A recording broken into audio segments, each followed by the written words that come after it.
ভিডিওতে কপিরাইট পড়লে কী প্রবলেম হবে এটা নিয়ে আজকে কথা বলবো।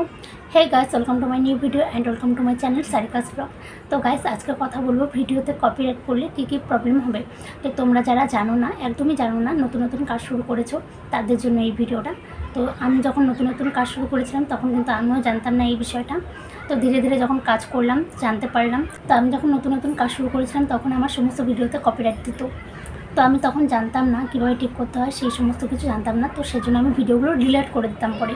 তো এখন আমি জানি কীভাবে ঠিক করতে হয়, বিষয়টা কী।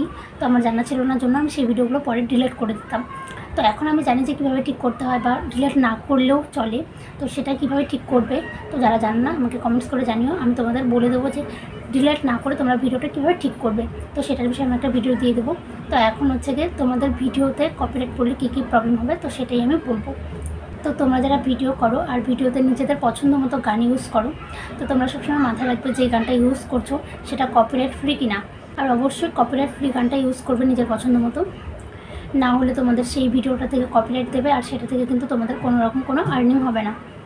আর সেই আর্নিংটা হচ্ছে তুমি যার গান ইউজ করেছো তার কাছে চলে যাবে। তো অবশ্যই মাথায় রাখবে ভিডিও এডিট করার সময় কপিরাইট ফ্রি গান ইউজ করবে। আর তোমরা যারা জানো না যে কপিরাইট ফ্রি গান কোথায় পাবে, কীভাবে ডাউনলোড করবে, তো আমাকে কমেন্টস করে জানিও, আমি অবশ্যই তোমাদের জানিয়ে দেবো কীভাবে পাবে, কীভাবে ডাউনলোড করবে, সেটার উপর একটা ভিডিও দেবো। তো চলো আজকের মতো ভিডিওটা আমি এখানে শেষ করছি। চলো বাই বাই, টাটা।